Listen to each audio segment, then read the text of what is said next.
Hey guys! I'm here under my bright lights to show you my new earrings. I just finished another pair of the fringes using the new Fringe Discs.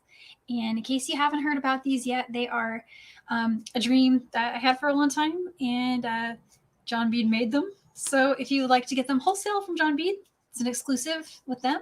You can also find them retail, lots of places. I do have them in my Etsy shop, but you can get them other places too. I'm hoping lots of little stores will pick them up. And all my patterns are free to use. Anyone can use them. I'll be putting a lot of patterns out over the next few months as I make new things, and videos also free to use. Go for it. Just get your fringes from John Bead and start making. So I'm going to show you how I made these, and I'm going to give you a closer look at them here on the mat. And I'm also going to show you the other size. I use the 10 millimeter to make these fringes, but you can do the same with the smaller size, the 8 millimeter, if you want something with a little bit less strands, but also a smaller bead cap. So lots of options. Let me show you a little bit more about them. All right, so here's a closer view of the earrings that I had on. And what you could see when they were hanging is they cascade in an orderly fashion because of the way they're stitched into the disc that's in there. So it keeps the order that you intended in your design and makes them hang that way inside the cap. And the way I used to do these before having this idea was actually what led to the idea. I used to take an eye pin and I would tie a knot on the eye pin and start stitching fringe, but they would move around and wiggle. They would layer up on top of each other. So not only was the the order affected, or not even really possible, but also the lengths weren't consistent, because if you had one hang on top of the other, the number of beads would be hard to predict what would hang where. So this makes it like everything's coming out of a flat surface. So let's get a look at these. This is the bulk option. You can buy them in bags of 48 discs. That'll get you 24 pairs of earrings. Or you can also buy them in the little clamshell retail ready packaging. And I think that comes with 6 sets. 6 discs, so 3 sets. The size I used in the ones that I'm showing here are the 10 millimeter. And these have an inner and an outer ring. And in my video here, I'm going to show you stitching. I usually like to stitch the inner first and then the outer ring. And then you bring a pin through. Let me show you that really quick. So here's just a regular head pin. You bring it through the center hole, and then you bring that up through your bead cap. And so that's the basics of it. You can really make this your own. So in a lot of the designs I was doing, instead of a head pin, I would use an eye pin, and you could hang something from the eye pin. It'll be in the very center of your fringe. So you could put a chain and then like a crystal at the bottom, or anything you can dream up. Let me show you really quick the 8 millimeter size. I'll do another pattern and tutorial. I mean, certainly probably more than one, but I'll get one out to you guys within the next week or so, showing just the simple 8 millimeter. And when I'm saying the millimeters, what I'm talking about is the diameter. And that's important for what bead cap it'll fit in. We do have some patterns for making your own bead caps with seed beads and things like super duos, but and there'll be more of those as well that I'll be releasing. But I wanted to show a quick video today where you can use a cap. So what kind of cap should you look for? There's lots of them out there. Some of the ones I found that worked, I'm going to show you right now. So any 8 millimeter bead cap will work with the 8 millimeter disc. The goal is to have a little bit of space. This is more space than is needed, but if you want to hide the disc, meaning not see the disc, it can help if your cap is taller than your disc. So it needs to be about 1.5 millimeters deep. This is of course a lot more than that, but see, that's going to hide the disc in there. All the fringe is just going to come out. This is how you can test your caps at home. There you go. This one's going to be great too. All right, so let's get started. Once again, I'm working with the 10 millimeter disc. This is the one that has 2 rings around. And I'm going to be using some size 11 seed beads and some size 15s. So you can go with any colors you'd like, but I've got a palette going of several different fall colors. I've got a brown, and I've got a gold, and I ombre them. Grab my other one. I've got a dark iris brown. That looks kind of like that. So I'll go ahead and dump these out. And then I have one more color, which is a light cream. And grab that. And so I'm gonna ombre these kind of just in this order. So we'll get those ready. I also have some size 15, and those are what I'm using to space each 11-0. It just gives it a really cool look. I also have some 4mm fire polish beads, and that's just to give some weight to the bottom of my fringe. And I'm going to be stitching that with good thread. I'm using black because my colors are darker. Just match your thread color. Something flowy, size B, nylon is a good way to go. This is a polyester thread, and so things like that are going to be great for fringe. At the end, after you've got all of your fringe done and we've tied the knots on the top of the cap and it's ready to go, we're going to take the head pin, and this is just a 22 gauge head pin, bring it through the center hole, which is left empty when we're stitching, and bring that through, and then you just bring it up through your bead cap, and it'll sit inside the bead cap. Your thread will be, you know, hidden. You won't see any little thread gaps, even if you have some slight thread gaps. Like fringe, it's very common to have that happen with us doing fringe, especially really long ones that are kind of heavy. So a little bit of a thread gap could be absorbed inside the cap, and that was one of the things I really liked about it. So a lot of my fringe over time, I've noticed those little threads showing, so that was part of the inspiration for this piece. This little disc, it's very cool. I'm gonna go ahead and cut a lot of thread. All right, so I'm probably going to cut double my working length, and I'm going to work with some of that length just kind of left behind through the disc so that it lessens how much working thread I have at any given time, but it means I don't have to add thread. Having said that, adding thread is not hard. On a disc like this, you would just add a new strand and just knot it at the top. It's all hidden. So something to think about. I'm going to go ahead and cut my thread and then we'll get stitching. And I zoomed out really quick just to show you my mat. What's going to be happening when I'm stitching is I'll be a little closer to the disc so you can see it, but my mat is laid out with my colors in the order that I'd like to ombre them. And then I have my 15s. These are the 15-0s. I have these in the middle. And I did that so that, because when you're picking up all your fringe, you're going to be doing ding, ding, ding, ding, back and forth like this. So having it in the middle just made more sense for me. So just something to think about for your mat layout. Alright, so I've threaded kind of a long beading needle. It's a hard beading needle, but it's got a little extra length to it. And so I found this on John Bead's website. I will send you guys in the description this link. I like them because they're a size 12, but the needle hole size is actually really good, so you can get stuff through it. And I was able to get my good thread threaded pretty easily. It's got a little extra length, like I was saying, compared to some of the other harder beading needles out there. And again, it's a size 12. And so that's what I'm working with, but you know, any needle is going to work, even like a 10 or 11, so don't sweat that. And what I did here is I threaded the needle and I folded over a good amount of it, probably at least 25 to 30 inches or so. And I'm also going to leave behind, you know, the other half of this long strand. See, I'm pulling it through there. I'm going to leave the other half of it on top of the disc and use it to finish fringe later, so that I'm not working with a super long strand the whole time. Saves me adding thread, but alternatively, if you wanted to, you could always just add thread, not a problem. So let's go. So with the 10mm disc, I recommend working the inside fringe first and then moving out to the outside ring, just so it's easier, you can see it. If you work with the outside first, you got to kind of, you know, open the curtains to see inside to get the middle ring, and it's possible, and I actually have done one that way just because I wasn't thinking ahead and it worked fine, but I think there's some ease to do in the middle. So like I said before, I just brought down about half of my thread length through the disc, and I'm gonna leave this other length up here behind to work with later on the latter half of my fringe. Now you could put a stop bead if you wanted to. I haven't been doing that. I've just been kind of holding it, working, bringing my thread back up. But if you wanted to have put a stop bead on the side you're not currently using, you can do that too. So what I did for my pattern for the center was I started with blocks of 7 beads.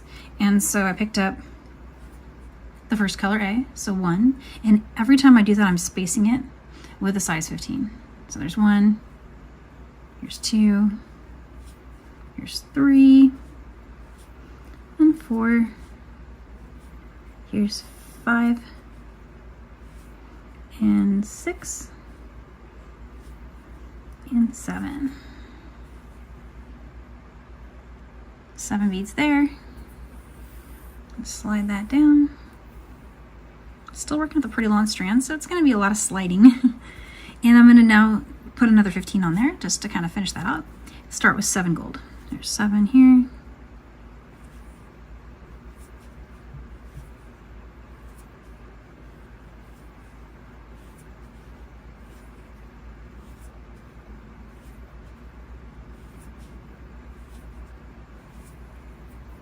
So there's my 7 gold. And so what I'm going to do is I'm going to carry on like that, and I'm going to load on 7 of these. And when I get to these, I'll stop and show you, because I did one where I didn't add a 15 at the bottom, but I'm going to add 7 more of these real quick. All right, so here's 7, 7, and 7. They're all spaced by a 15. And now I'm going to add the last color. So here's 1, 2, here's 3, 4, 5, 6, here's 7. And before I add the 15 down here, what I did it was kind of a cool look, is I brought on the fire polish, and then another one of the 11Os, and then a 15. And that just ended up looking kind of like a, I don't know, the ending, it just made the end look really kind of symmetrical, I guess.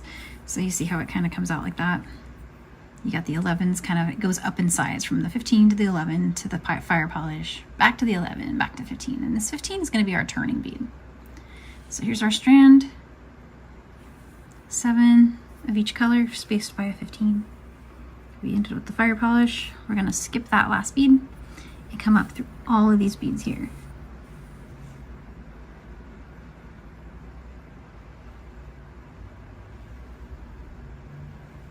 And something I do with fringe is I lift it off the mat a little bit. Let me show you what I mean. So I will lift it up and just look at it and make sure I didn't miss any beads. If you lift it up like this, they'll hang and you'll see that you missed one. And sometimes it can be easy to do, so just something to help out there. And here's the rest. Let's go through those. Again, I'm kind of just lifting it up off the mat so I can see if I missed any. And that's all looking good. Okay, back up here at the disc, I'm going to go right back through the same hole that my thread was coming down from. And then I'll just tighten up my fringe. And one of the ways I like to do that is I'll just kind of grab the 15 at the bottom and then pull that working strand up.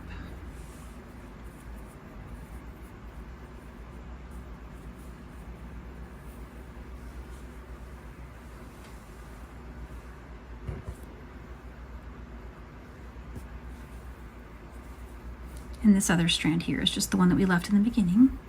And so what you'll get is just a nice flowy strand of fringe, and you're working in tail thread, the really long tail we left at the beginning. They're exiting from the same hole here on the disc. And so the next step is just to bring your needle down through the adjacent next hole. And again, I'm working the inner ring. It's a total of 5 strands there. So I'm just going to bring my needle down through that.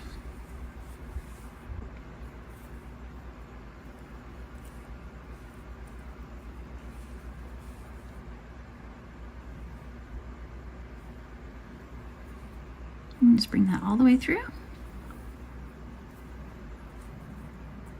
And now I'm ready to load my next strand of fringe. My next pattern is a repeat of what we did before, but I'm going to increase the counts by 1 for each of those segments. So remember, we did 7 with a space of 15 and then we did 7, 7. I'm going to do 8 now. And once I've got that loaded, we'll pull the strand through again. All right, and so there's my 8, 8, 8. Here's 8, and then I went to the fire polish, then back to an 11O, then a 15. Slide that on. Skip that 15. That's going to be our turning bead there at the bottom. And let's come back up through all those strands. Sorry, all those beads. Just being careful not to skip any. So always kind of check.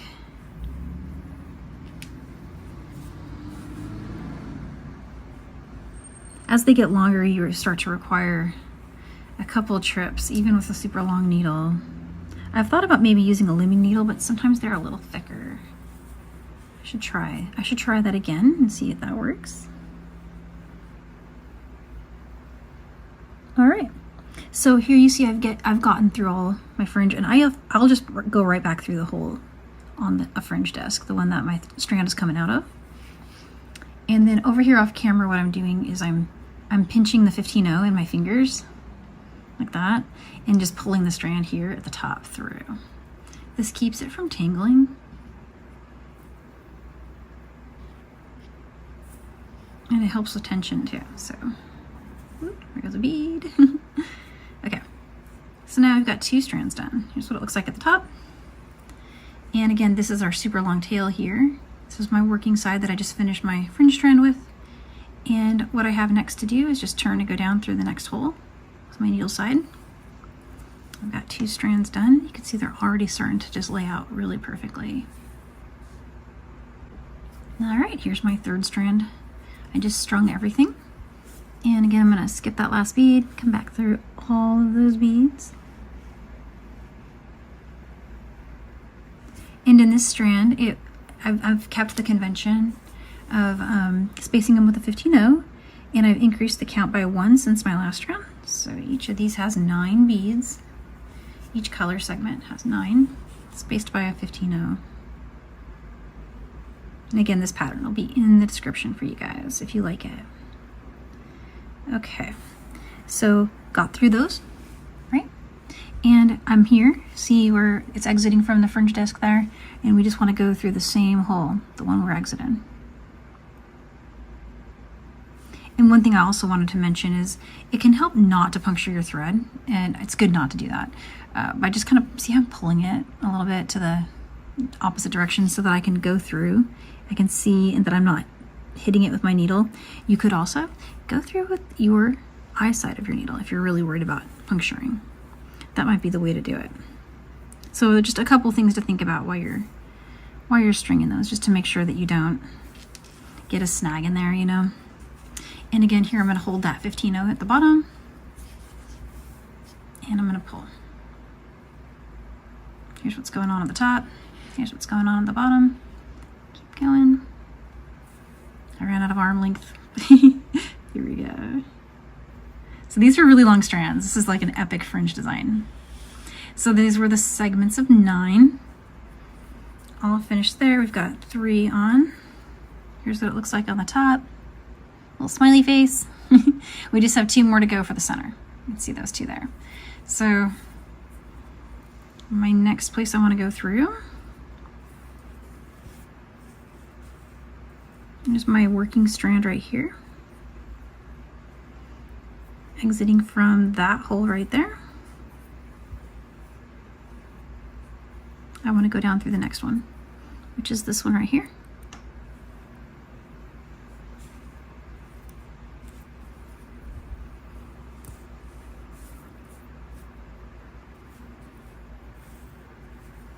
Just make sure I don't get a tangle. And now I'm ready to string my next strand. And that will have a combination of the same pattern, but now I need to do 10 of each color. All right, there's 10. I did 3, at least 4 segments of 10 here. Let's get our fire polish going. Another 11-0 in the turning 15. And again, guys, these sizes, these are just stuff that ones I thought were fun. Other bead sizes work. You can use just all 11. You can use 8-0s. You can mix up 8-0 and 11-0. I've tried and done patterns with all those, and they're all working great with both sizes of disc, and they'll both look amazing. If you haven't already seen the pattern for fringe jellies, that one uses a mix of 8-0 and 11-0. And so I'm just going back, going back through these. And if you get a little knot like that, it's because you were going fast. And I tend to do that. See how this knot's just pulling right out? It's probably a good idea for me to slow down.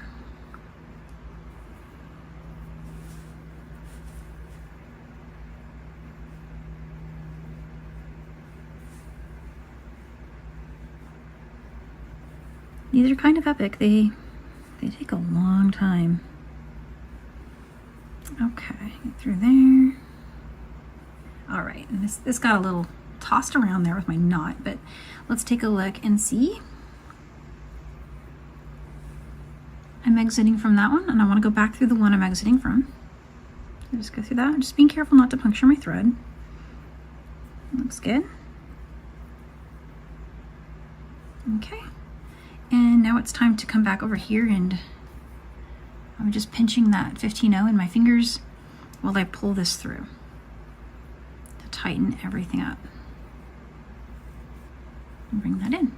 All right, let's take another look at where we are. We have one strand to go for the inside. So here's the top of the disc. You can see we filled in all but that one. And here's our fringe strands. And they're so beautiful, look at that. So let's get the last one on for the center, and then we'll work the outside. So I've got to turn and come down through that last hole there. And then we'll string the longest row of my fringe. All right, so this will be the longest strand that we've got. It's counts of 11 for each of these segments. Each of these colors is spaced by a 15-0. Skipping the last one. Let's go back through all of these. This might take us a minute.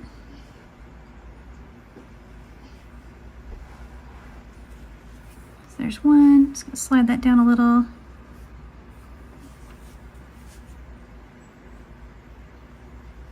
There's this one.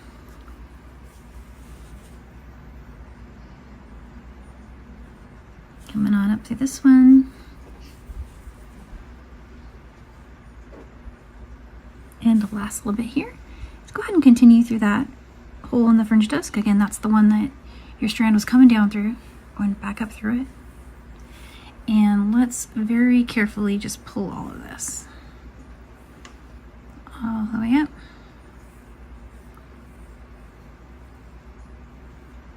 And there we go. Okay, so the inner layer is complete. Here's what it looks like on the top. So we filled all 5 of the center holes. And remember that middle hole is where our head pin is going to go. So I'm leaving that open. And I filled the outside with these nice 5 strands of fringe. And they cascade in order. And then what I might do is an optional step here. Let me show you a little closer. With super long strands like this, it can be a little challenging to do, but you can do a little bit of a knot, like a nice double knot here, to combine these before we proceed with the outer row. Not required, but you can do it if you'd like to. I did it on my first one, so I think I'm going to repeat what I did. So just crossing this over, and then I'm going to bring one of the strands through it. And then it's going to take me a minute, but I got to pull that all the way through. That's my needle side, so just being gentle. Still have the needle on there. Okay, so there's the first part of that square knot, just coming right down. Don't tie this tight. Make it nice and gentle. You don't want to cinch up your fringe. This is really flowy right now, and I love to keep it that way. So I'm not going tight with this knot. It's a gentle knot. It's just to keep things staying put where they are. So here's the second half of that knot, of the double knot there. Okay, so what's left to do? We want to fill in all of those holes on the outside, and this is where it gets kind of epic. I'm going to take what's left of the working thread that my needle's still on and work with it till I start to run out. And at that point, I'll switch to using this.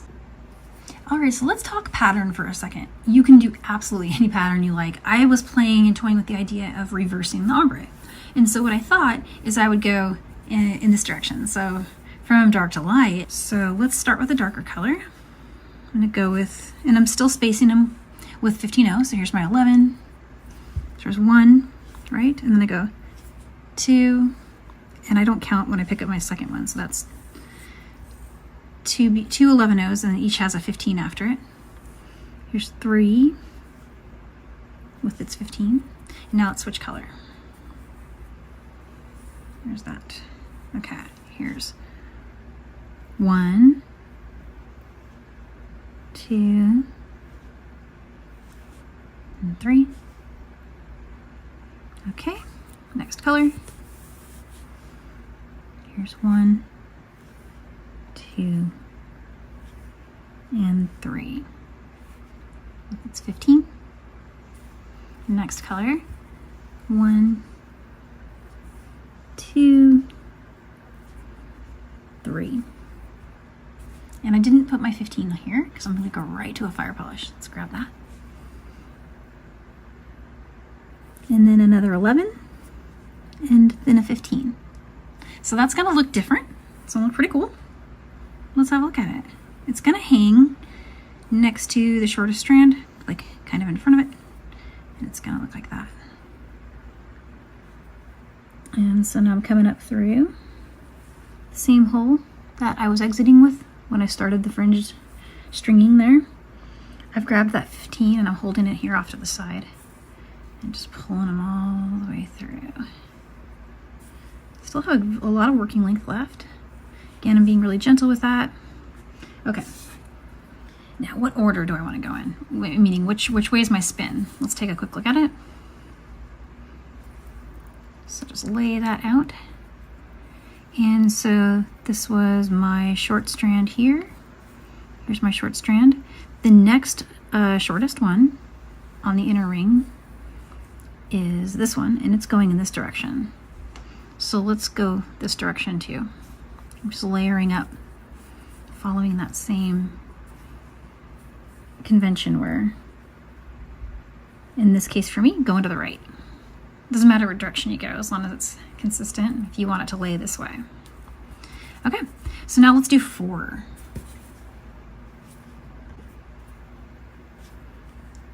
2, 3, and 4. So you can see it there. I did counts of 4 this time instead of 3. We're just going to go up by 1 every time we add one. Here's our fire polish. And the fire polish that I'm using has a color on the bottom and the top is kind of clear. It's really cool looking. So what I'm doing is making the color side the bottom.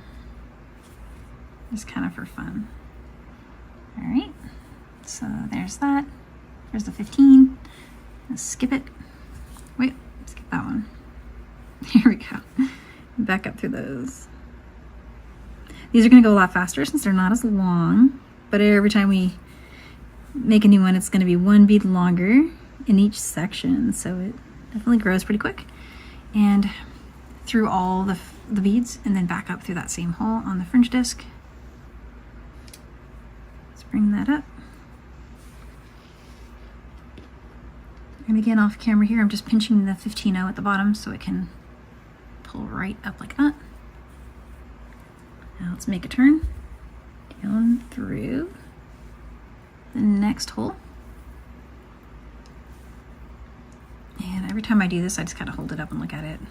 See how cool that looks. It's a little hard to show you guys on the camera from a top view, but you can see it's starting its cascade going in that direction. Looks really neat.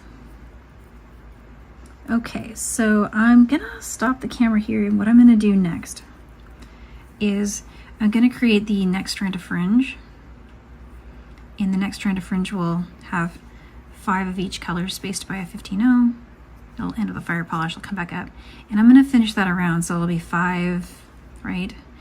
And then 6, 7, 8, 9, 10, 11. There's number 4.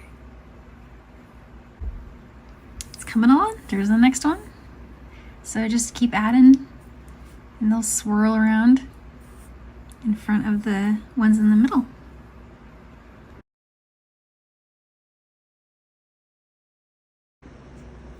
All right, we're almost done. I've taken the needle off my strands because I ran short. I've only got 2 holes left to do. So I'm about to fill in my strand that's second to last, but I was running a little short on the working side. So I want to show you how you can bring your new strand on to work, and it's really easy. What I'm going to do is I'm going to leave my old working strand in place. It's about, I don't know, maybe 10 inches to 12 inches long or so. Leave it for now, just set it aside. Make sure that the strand it's supporting, the fringe strand it's supporting, is tight. You can tighten it again when you're done, but you know, gently tight, not like cinched up, but just, you know, just a little bit. Set that aside. I'm going to switch to my my other one, my long one that we left at the beginning, and get my needle on there. All right, needle's on. Let's take a look at where it is. It was left right where we started. And what I'm going to do is just needle over through the next open hole there. And you could go straight to the one that's next after the one you were working. So for example, the one I was working here, the next logical step would be to go down through that hole. But the closer one for me to bring my new strand was here. So I'm just going to work my pattern with that cognizance that, you know, I'm coming back from that side. So looking here, the last strand that I worked was the one that had a total of 10 beads. And I had planned to go one more hole with 11, and then I was gonna do my last strand either with, what I'm thinking is I might go down to 2. So it will sit right in front of this one. When I say that number, what I mean is the counts for each color. So right now this had 3, 3, 3, and 3. I might do 2, 2, 2. That way my longest strand is still 11. But you know, you could always change that up. In hindsight, having done this pattern once, might change it a little bit and make the center, maybe the center strands work up to 13 so that my outer strands can end at 12. I don't know, playing with these ideas, all options in my head, but I've got this one finished, so I'm going to stick with it. So let's do this. Let's do this one with 2. The next one will have 11, and it'll complete the circle around in order. Alright, so this one's just going to be a little bitty fringy there. 2 of each color, so yeah. Let's get the fire polish on there.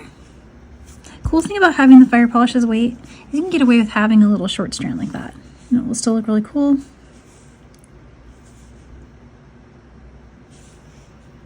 Whoop, I lost my 15, sorry. There it is. Alright, so I got that. Slide that down. And here we're going to do the same thing, just skip that 15. Come back up through all these beads here.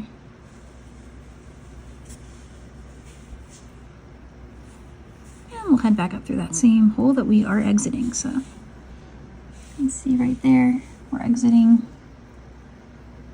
on that one. Go right back through it without puncturing your thread. Over here at this end, just pinch the 15.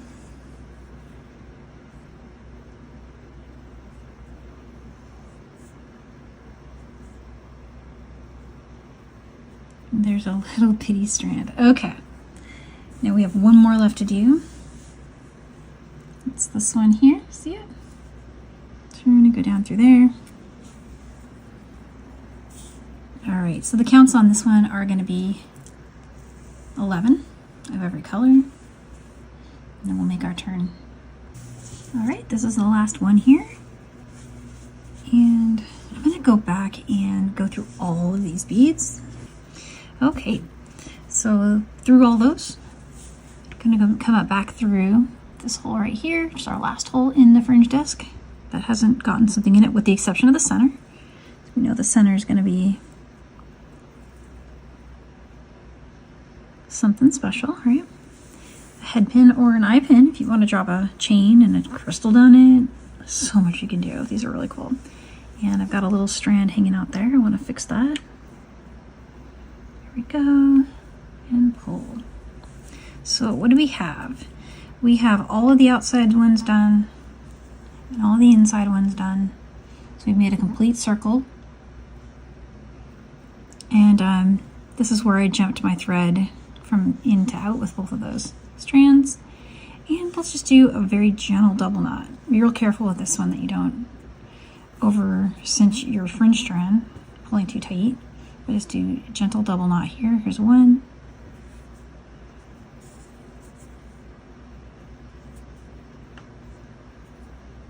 Here's two. And here it is. It looks really cool. I'm going to try to get some really great photos of it hanging so you can see how it lays, but I'll post that right at the end of the video. You know, something kind of like that.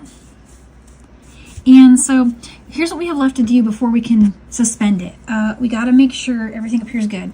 Now, I did double knots, and I'm happy with that, but if you wanted to, you could do a couple more. You could also put a little dot of fabric glue. So something like this sort of fabric glue here. Don't go crazy. You don't want it to like make your beads stick to the disc on the other side, but if you want to just put a dab on the knot, we have 2 knots going there. That can't hurt. I wouldn't use something like, you know, some threads can be damaged by some glues.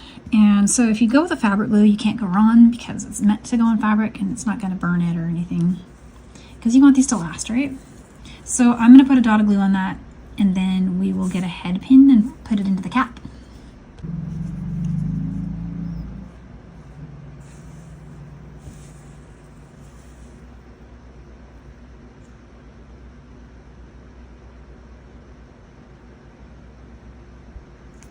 There you go. Right about like that. Nothing too crazy. Let that dry for a minute. Let's trim these. And actually, you know what? Before I trim them, why not do another little knot on top of the glue? Sounds like a cool idea. Here we go. A little knot on there. Why not? Okay. Trim that. Right about there. Okay. So, got that. And I'm just going to push it down a little bit. We're all set. Let's put it in the cap. Okay, so I let that glue dry for just a little bit. And now I've got a head pin, 22 gauge. It's about 2 inches long. It can be shorter. If you have a shorter head pin, that's going to work fine. It doesn't need a lot of length. So just what I had. And what we're going to do, you can find the center without doing this. I'm just exaggerating to show you where I'm going. I'm going for that center hole with the head pin side, catching it like that. So you just want to go through like that. And your head pin will rest right inside. Maybe zoom in on that. There you go. So again, that head pin's just through the center hole. It should rest right in the center there. Zoom back out. Let's flip everything over. Gives you something to hold and spin. Looks really cool. This is how I did my videos earlier when I was doing the spin. Just kind of use the head pin to twirl it around. Here's the cap. And let's just bring that head pin up through the cap. And all we have left to do is make a wrapped loop.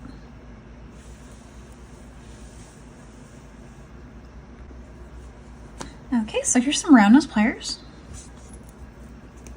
And I'm going to bring these down pretty tight against the cap. I want it to sit right on the inside, really tightly. And the way I like to do my wrap loops is I get my chain nose pliers to be kind of right at the edge so that this part I'm going to do here where I fold over, that's the place where my wraps are going to sit. So you got a little height there for those wraps to sit. That makes sense. And then from there, you've got your pliers in that position. Just rotate them up. Bring the head pin up a little bit, like that. Slide those down as much as you can, and form the rest of your circle. So, it's not focusing. Hang on one, guys. I'm gonna see if I can make this better. That's 2. Let's go out. There we go. All right, so I'm just kind of getting it to sit like that.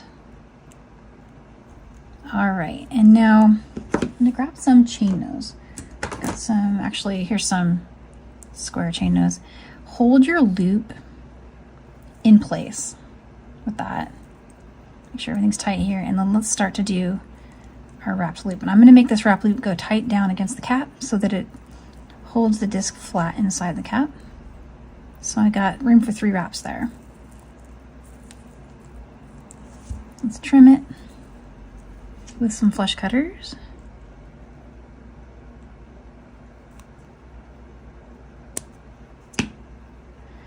Okay, and then what I like to do is first I'll take my round nose back and get those round nose in like this, and then just kind of make sure I'm looking for that to be a straight line. That looks good. Okay. And now I'm going to use those to hold the loop in place while I grab some fine chain nose. And let's press this down.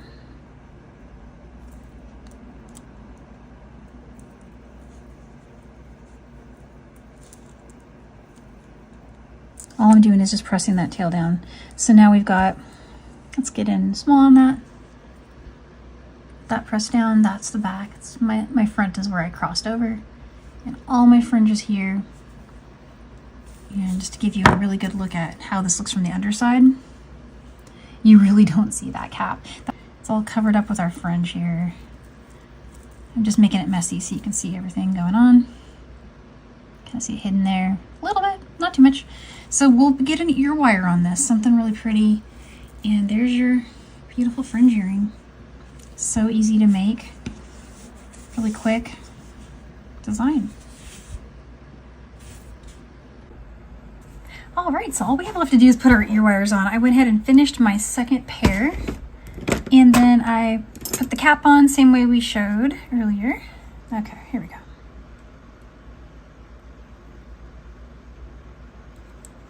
I'm just making that a little closer there. All right.